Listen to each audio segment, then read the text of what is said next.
Meus irmãos e irmãs, hoje nós damos início a um ciclo de reflexões em que o propósito é refletirmos alguns dos desafios que se colocam à fé por parte daqueles que buscam a fé. E hoje o primeiro tema tem a ver com fé e ciência e aquilo que eu chamaria a racionalidade de Deus. Eu particularmente, e falo de mim, sempre fui uma pessoa que tive muita dificuldade em aceitar aquela velha formulação quando coloco uma questão e me dizem: tens que aceitar porque é assim. É assim. Eu sempre fui muito inquiridor, eu sempre gostei de explorar a minha razão. Eu sempre gostei de encontrar respostas para as perguntas. Eu sei que há perguntas que não têm respostas, mas nem todas as perguntas nós podemos responder como um pai responde a uma criança: é assim porque é assim. Ora, mesmo quando fui para o seminário, quando fui fazer teologia, eu sempre coloquei as perguntas e sempre tentei buscar uma resposta para as minhas perguntas. E sempre fui encontrando respostas. E sempre fui descobrindo formas de responder a questões que são questões importantes e que dizem respeito à nossa fé, que dizem respeito à nossa vida e, acima de tudo, dizem respeito à forma como nós próprios podemos dar razão da nossa fé àqueles que nos questionam e àqueles que encontram na fé cristã obstáculos e dificuldades ao uso da razão. A grande pergunta, a grande reflexão de hoje é saber se nós supostamente temos que escolher entre ciência e fé. E este é um drama para algumas pessoas. Eu lembro-me que há muitos anos atrás ficou-me para sempre um telefonema de um jovem que me ligou de Lisboa, que eu não conhecia, que eu não sei como é que ele sequer entrou em contacto comigo, mas esse jovem telefonou-me, era um jovem que recentemente havia entrado na faculdade, na área de ciências, e o jovem estava absolutamente angustiado. E a pergunta que ele me colocou foi precisamente esta: pastor, o que é que eu vou fazer? Eu acredito naquilo que a minha igreja diz ou eu acredito naquilo que os meus professores me dizem? A pergunta dele tinha precisamente a ver com este conflito entre fé e ciência. Será que para ser cristão eu tenho que negar a ciência? E será que eu, se buscar respostas científicas, tenho que negar a minha fé? Eu não sei como é que ficou a vida desse jovem, porque ele não me voltou a ligar. E, infelizmente, não sei por que razão, eu fiquei incapacitado de devolver. Mas ainda hoje desejo que aquele jovem tenha conseguido resolver no seu coração e na sua mente aquele conflito. Esse conflito entre a ciência e a fé, ele alicerça-se em muitos textos bíblicos, mas particularmente nos 3 primeiros capítulos do livro de Gênesis. Os 3 primeiros capítulos do livro de Gênesis, os textos da criação. Nesses 3 primeiros capítulos do livro de Gênesis, nós não temos uma história, temos 2 histórias, 2 tradições acerca da criação. 2 belíssimas histórias acerca da criação. A primeira delas é num registro poético, é como que uma litania, onde nós vamos percebendo que Deus vai desejando e pela sua palavra tudo vai acontecendo e no final de cada coisa que acontece, Deus vê que é bom. E tudo culmina no dia de sábado, no dia do descanso. O segundo texto, no capítulo 2, é um texto em prosa, é um texto diferente, é um texto que está preocupado com o primeiro casal, com o porquê de um necessitar do outro, o propósito de cada um deles e a tentação, a sedução e a tentação e a perca do paraíso. A pergunta é, como é que nós lemos estes textos? Como é que nós lemos estes textos? Como é que nós digerimos estes textos? Se os lemos literalmente, e esse é o desafio que vos lanço, se os lemos literalmente, acreditem, nós vamos ter muitas dificuldades. Se nós os lermos literalmente, nós, mais do que termos dificuldades, nós não vamos entender o propósito desses mesmos textos. E que dificuldades são essas? Bom, se nós lermos os textos da criação, nós temos um problema com a própria ordem da criação. Porque a ordem da criação diz que, embora o texto comece, haja luz, a verdade é que o sol vem muito depois das plantas. Ora, a ciência dirá a cada um de vós que não é possível vegetação, não é possível vida sem sol. Todos nós estudamos que para uma planta sobreviver é preciso realizar a fotossíntese. A fotossíntese precisa de luz. É, curiosamente, bastante imaginativo dizer que a luz, o sol, veio posteriormente. Nós temos dificuldades cronológicas. Há muitos cristãos que têm vaticinado a origem da humanidade, a origem do nosso planeta. Por exemplo, há muitos cristãos que dizem que o nosso planeta tem 4.004 anos, 6.000 anos se considerarmos com o tempo pós-nascimento de Jesus Cristo. 6.000 anos de existência. 6.000 anos de existência. Isaac Newton e Johannes Kepler, entre outros, disseram, por exemplo, que a vida, o planeta, começou a surgir em 4.004 a.C., em outubro 23 à noite. Até hoje a gente está a tentar perceber como é que eles chegaram a tanta precisão. A verdade é que eles apoiaram-se na genealogia, nas diversas genealogias bíblicas que começam também no livro de Gênesis para chegar a esta conclusão. Ora, esta datação, ela conflitua com todas as ciências humanas. Com todas as ciências humanas. Quando nós olhamos para o texto bíblico, nós temos uma cosmologia, uma cosmovisão que é surpreendente. A Terra é plana, acredite-se, a Terra é plana para os primeiros judeus. A Terra era plana e a Terra assentava sobre colunas e na base das colunas haviam as águas primordiais. A Terra era plana e tinha uma cúpula e por cima da cúpula tinham as águas superiores e havia umas janelas que de vez em quando abriam-se e por isso é que chovia. Essa era a visão do homem. Quando hoje algum cristão afirma o planismo, biblicamente ele tem razão, porque era assim que os homens aceitavam, era assim que os homens concebiam a Terra. Mas hoje nós sabemos que as coisas não são assim. Nós hoje sabemos que o Sol não gravita à volta da Terra, como dizia a Igreja, mas é a Terra que gravita à volta do Sol. E o Sol, o nosso Sol, é simplesmente eu assentei o número, é uma das 100 bilhões de estrelas da nossa Via Láctea, da nossa galáxia. E, supostamente, os cientistas aproximam o número de galáxias das 100 bilhões de galáxias. Quando nós vemos as imagens do satélite do Hubble, é absolutamente extraordinário ver a complexidade do universo, que nos deixa absolutamente maravilhados. Um universo vasto, absolutamente extraordinário.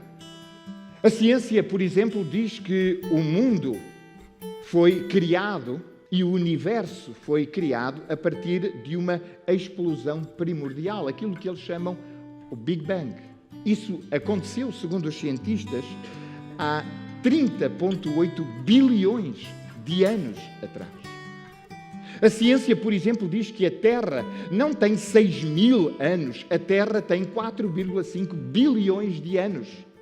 A ciência diz que a vida na Terra terá acontecido 1 bilhão de anos depois da formação do planeta. A ciência diz que toda a vida não foi criada em simultâneo, mas ela evoluiu a partir de formas mais básicas, mais simples, para formas mais complexas. A ciência diz que o Homo sapiens, o homem, tem 3.000 anos de existência. E a pergunta é, então, como nós compatibilizamos ciência com o Gênesis, ciência com a fé? E a minha pergunta é, quando eu penso no livro de Gênesis, a minha pergunta é, e será que nós temos que ler o livro de Gênesis? E particularmente estes primeiros 3 capítulos do livro de Gênesis, como ciência? Como história?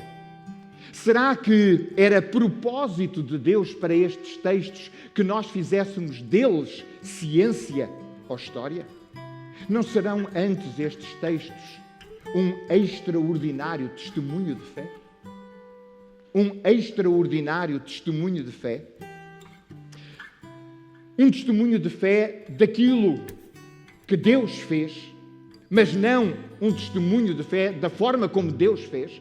Ou seja, será que não estamos diante de textos cujo objetivo não é descrever como Jesus fez, mas afirmar pela fé de que tudo aquilo que existe, tudo aquilo que nós podemos ver, tudo aquilo que nós podemos tocar, tudo aquilo que nós já vivemos, foi Deus que criou todas as coisas, foi Deus que fez todas as coisas? A minha pergunta será esta: será que este primeiro capítulo do livro de Gênesis não é uma declaração de fé de que tudo aquilo que existe é obra de Deus? Lembrem-se do início do texto. No início era Deus. No início estava Deus.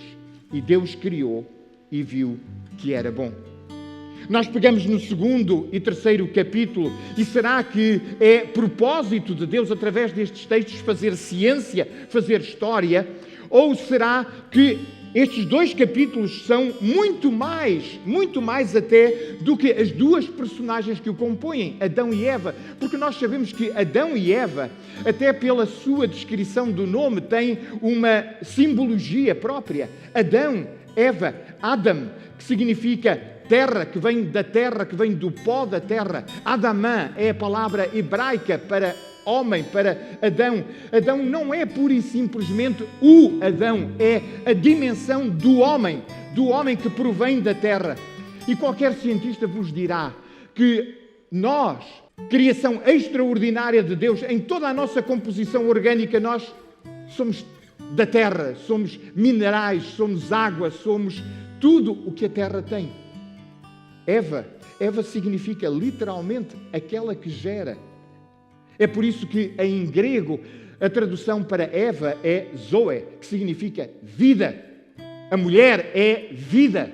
A mulher é aquela que gera. A mulher é aquela que assegura a continuidade da vida. Não há vida sem homem formado da terra, sem mulher que gera a vida. Creio, queridos irmãos e irmãs, que estes 2 textos, particularmente do capítulo 2 e do capítulo 3, falam-nos sobre como nós precisamos um dos outros. Não façamos deles ciência e história, porque o propósito de Deus para estes textos é outro. É o de percebermos como nós precisamos um do outro. Como nós precisamos de um companheiro, como nós precisamos de um ajudador, de uma ajudadora. Eu creio que o texto do capítulo 2 e do capítulo 3 vai muito para além de Adão e Eva, tem a ver com cada um de nós, tem a ver com a nossa existência, com a nossa vida. Tem a ver com a necessidade de nos fazer perceber de que nós precisamos de alguém ao nosso lado. Mas tem a ver também com o facto de que nós, como Adão e Eva, estamos permanentemente sujeitos à sedução da serpente. Estamos sempre sujeitos à tentação. São textos que nos falam acerca de nós, da forma como nós caímos. E que quando caímos, perdemos o paraíso, perdemos a dimensão do paraíso.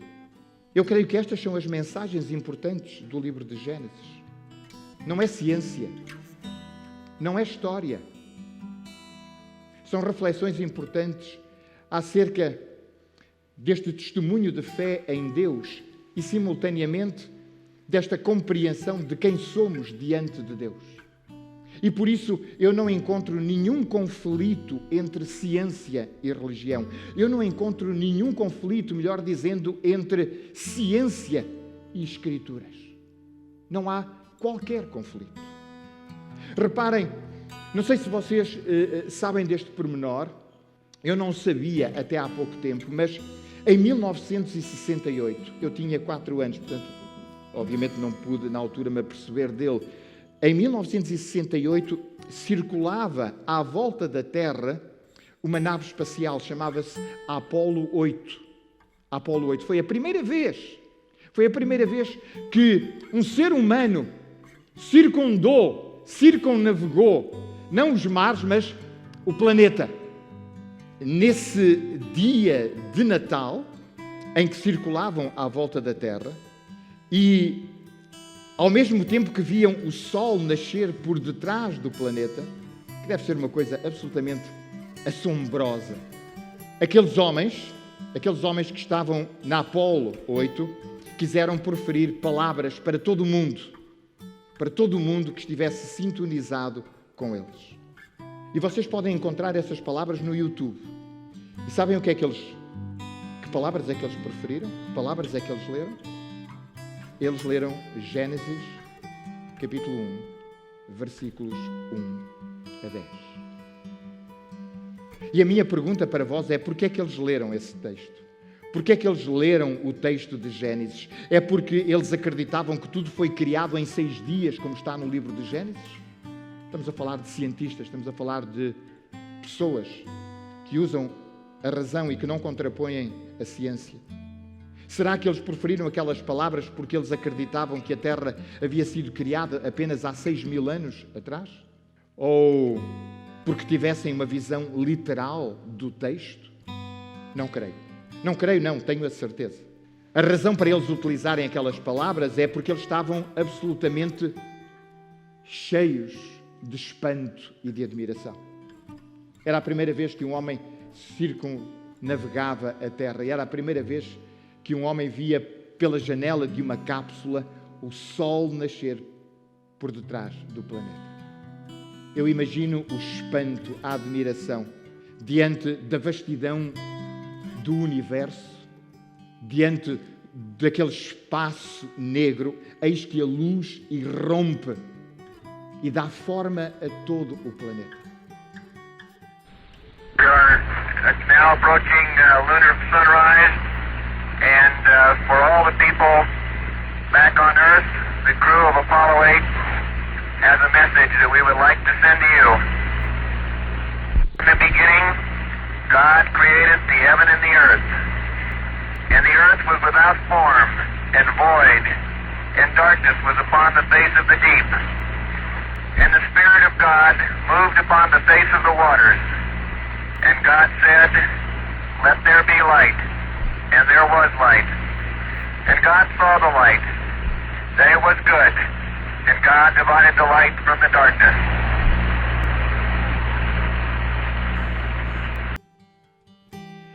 E a minha pergunta é: que outro texto, que outra poesia poderia ser mais impactante do que esta para aquilo que eles podiam e estavam a testemunhar?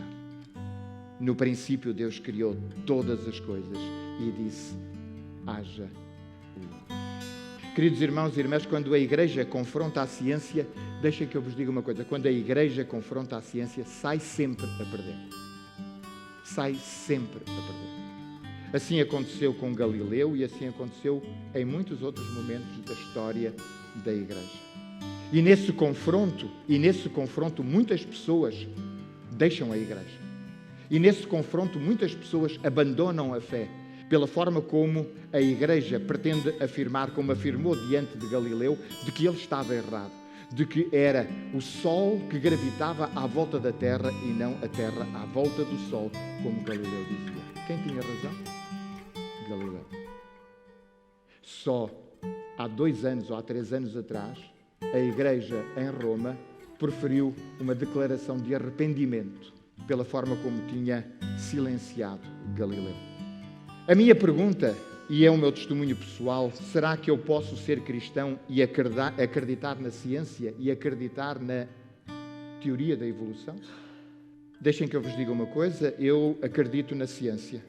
E acho que a ciência tem uma explicação elegante e que para mim faz sentido.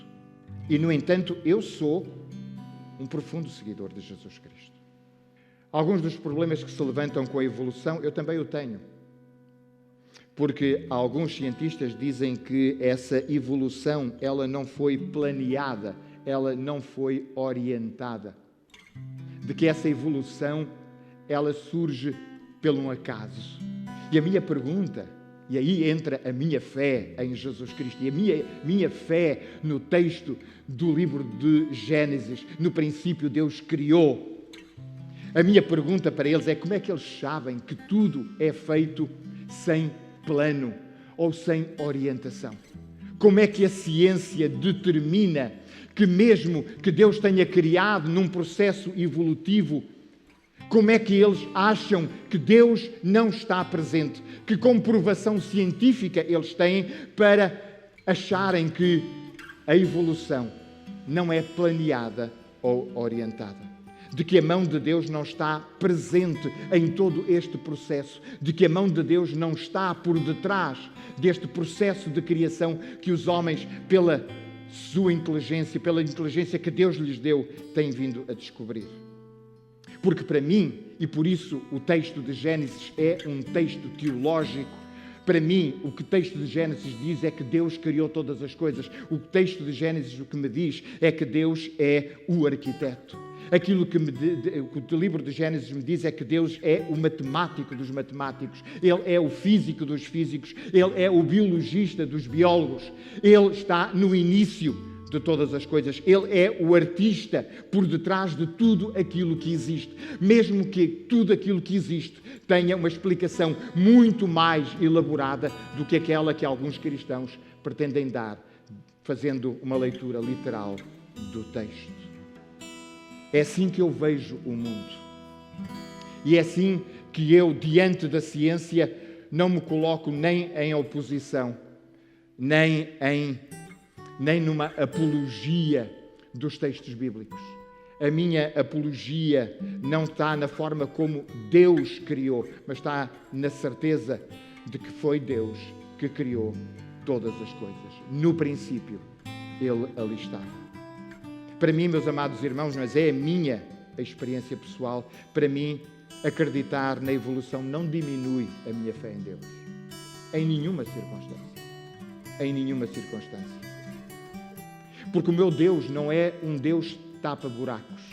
Não sei se conhecem a designação do Deus tapa-buracos, mas durante muito tempo, e aliás, no século passado, as pessoas diziam que Deus está morto, Deus vai morrer. E porquê é que Deus iria morrer? Iria morrer na medida exata em que a ciência humana fosse cada vez mais dando resposta para todas as coisas. E na medida em que a ciência humana ia dando resposta para todas as coisas, nós já não precisávamos mais de Deus. Nós, como na Idade Média, não precisávamos de Deus para explicar um trovão. Nós não precisávamos de Deus para explicar um vulcão. Nós não precisávamos de Deus para explicar um tremor de terra. A ciência hoje explica isso e nós então não precisamos de Deus para isso. E então a lógica do ser humano era, à medida que nós vamos percebendo todas as coisas, nós não precisamos mais de Deus. E eu digo, não! Porque Deus está na origem de todas essas coisas. Porque Deus é o arquiteto de todas essas coisas. Se vocês forem a Barcelona, aquilo que eu vos convido de uma forma muito veemente é a visitarem a Igreja da Sagrada Família.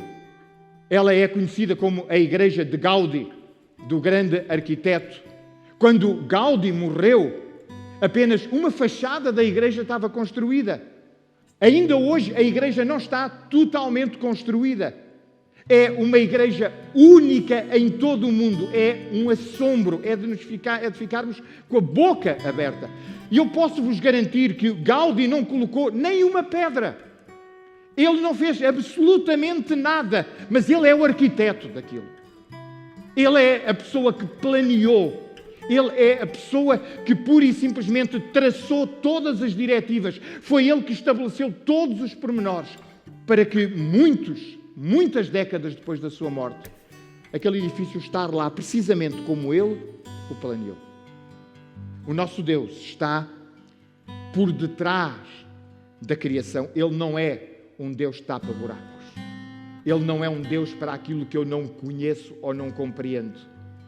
Ele é o Deus que eu descubro em cada novidade que me surpreende deste mundo e deste universo que Ele criou.